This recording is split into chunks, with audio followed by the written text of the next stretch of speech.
In these following videos, starting with this one, I am going to show you techniques used for retouching images. Now, Photoshop is mainly famous for its retouching capabilities, or we can say sometimes even infamous for its features, because there are examples where retouching went wrong, and we could also argue whether it's actually ethically a good thing that most of the images are being retouched in publications, magazines, and online. So thanks to Photoshop, it's almost impossible to tell whether you are looking at a genuine image or something that's already been manipulated or modified.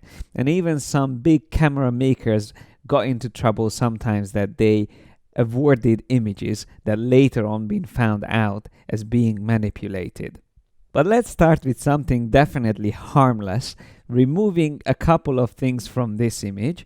Hopefully these goats won't get upset, but we just want to remove the wire on the top and maybe the branches here on the left side, and also we can play around with a couple of other details as well. First, before you do any retouching, try to always do it non-destructively, and the way you can do that is by creating a separate layer. So by clicking on the new layer icon, then you can call it retouch. But we will do all our retouching on this layer. So that means it won't affect the original image, the background layer. The retouching tools are all here, or almost all of them can be found in the same place. We will start with the first one called Spot Healing Brush Tool. The shortcut is J if you want to quickly get to this. And this tool is a brush, which means we can change the size with the square brackets. You don't need it to be too big. Try to keep it close to the size that will cover the details that you need to remove. Now, one important thing to do is to make sure you select the Sample All Layers option. This is necessary if you want to do your retouching on that separate empty layer. And if you are using a pen tablet, you can also turn on the pen pressure option, just like for the brush tool, and that way whenever you paint and you press harder, you can change the brush size, and when you press less hard on the tablet, you can reduce the brush size. But you see, once I let go, it automatically replaces the content. And the way this tool works is that it samples from the image, mainly in the surrounding areas, looking for similar details that can be used for the replacement. So you don't have to do anything special, just simply paint over details. And sometimes you might want to paint over a few details a couple of times.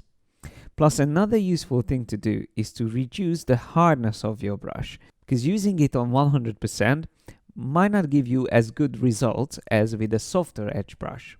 So I'm just going to continue painting over these details here and then carry on painting over these parts.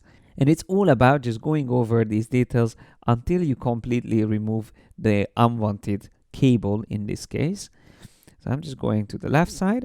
And by the way, if you use a mouse, you can also just click on one side and then shift click on the other side if it's a straight line. That way you can very quickly remove the details. That doesn't really work well with the pen tablets. So with pen tablets, it's more likely that you have to paint over details to remove them. But if you want to remove bigger details like these branches here, I recommend to make a bigger selection. So don't make too small details, because that might not delete it properly. Sometimes it just duplicates details that you are actually planning to remove. So best is to cover a bigger area first. Then Photoshop knows exactly that you want to remove all those details, so it won't keep duplicating the unwanted parts. And then of course you can paint over some details a couple of times until it's completely removed. So this is how it looks before, by turning off the retouch layer, and after. But just to see this used on bigger details, I'm going to zoom closer to the front of the image and making my brush size bigger. Let's see what happens if I maybe just increase the hardness also slightly and paint over these details here in the front. So removing these 3 rocks, let's see what happens. It did quite a good job, but replicated a detail that again just looks weird. So I'm just going to paint over that, and then also paint over this detail here. And you can see with a couple of brush strokes, we managed to replace a very big detail again in the image. So now if I zoom out, that's the final result. That's all I wanted to retouch in this image. And most of the time, if you want to retouch and also improve the image, tonal values, colors, or contrast, it's always good to do the retouching first and then apply filters or adjustment layers.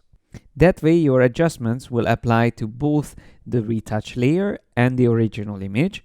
So in this case, for example, if I want to use the camera raw filter, I can select both of my layers first, go to filter, convert for smart filters, which will wrap the two layers into one smart object. And then I can choose again, filter, camera raw filter, play around with these values like increase the shadows, reduce the highlights, maybe increase the overall exposure, add a bit of vibrance, add a bit of clarity, and then we get a very nice result. Maybe we can also use another effect I use sometimes. Under the FX panel, you can drag post-crop vignetting to the left side to add a bit of darker corner around the image. Or brighter as well if you drag it to the right. I prefer to use it for adding a bit of darker details in the corners. Now I'm going to click OK. And of course our camera raw filter will be added as a smart filter. So we can always turn it off and turn it back on whenever we want to see the results. In case you forgot to retouch a detail, you can of course always go back later by double-clicking on the layer's thumbnail, which will take you to the source of the smart object, where you will still find your retouch layer. So let's say I found a little detail here which I want to remove. I just switch back to the spot healing brush and then I can paint over this detail.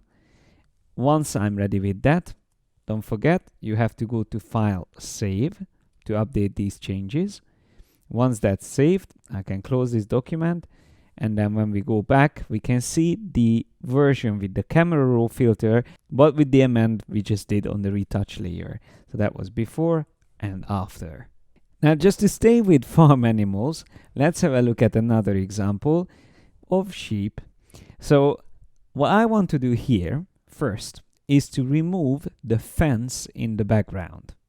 Once again, I'm going to create a new layer first. I will call it retouch. And then when I zoom closer, I can start using the spot healing brush tool. So I will start painting over these details. And you will see that after a while, we will be able to get rid of it, just like before the wire or that cable from the other image. So as you can see, once I paint over this part here, it's pretty good.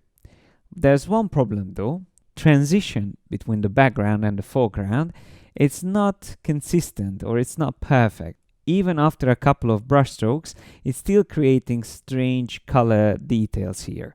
That is again because of this tool is automatically sampling from the image. And the fact that there is so much green space here, Photoshop is not sure whether to sample from the foreground or the background. That's why you get unexpected results. But in these cases, it's best to swap tools and switch to the healing brush tool, which I would call a more advanced version of the spot healing brush.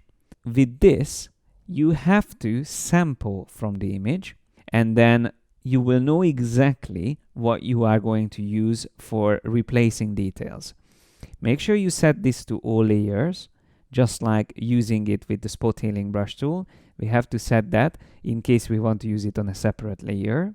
And then all you need to do is to alt click on a detail which you want to use for replacement. Let's say I'm going to use this detail here. So holding down Alt or Option, click, and then hover over the part you want to paint over. And then when you start painting, you will see two cursors moving at the same time. The one at the bottom shows where I'm copying from. The one on the top shows where I'm copying to. The difference if you have older versions than CC is that you won't see the replacement while you are drawing. You will only see it once you let the brush go. That's again another advantage of using Creative Cloud. This feature works faster, so it gives you a live feedback. But even in previous versions, the tool itself works exactly the same. It just won't give you a live feedback. So let me select another sample point here, again with alt clicking, and then I can start paint over, and you can see that when I just go over small details, it might just start smudging it around. You can see the smudge around there as well. But once I paint over it properly, it starts to disappear.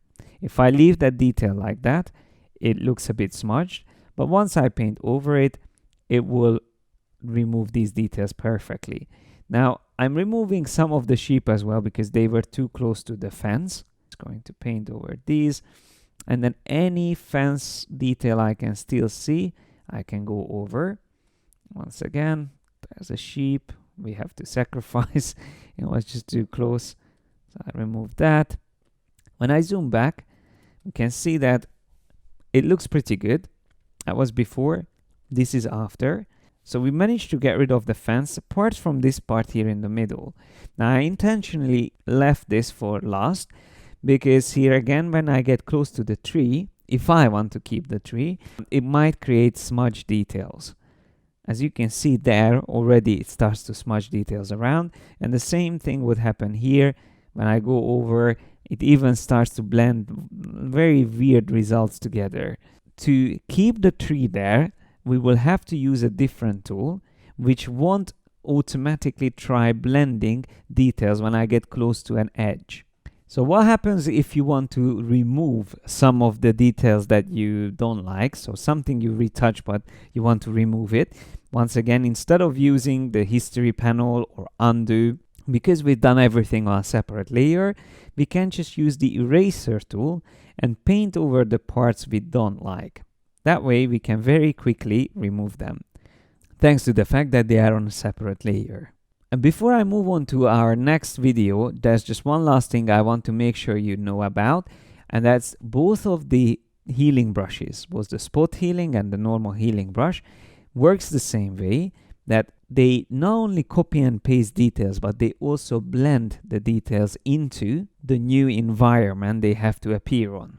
So just to prove that to you, I am going to sample this little sheep here. So I alt click on it, and then instead of copying it over here where it would make sense, I'm going to go up and place it up somewhere here.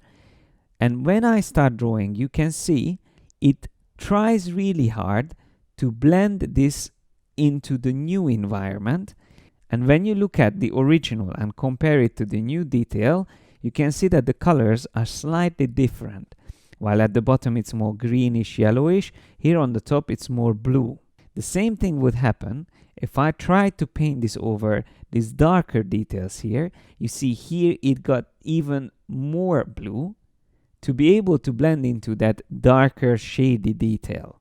These are extreme examples, and if you use the healing brush on a detail where it would make more sense, like here, there it will work really nicely. So it blends into this environment much better than the background. And that's all I wanted to show you about healing brushes.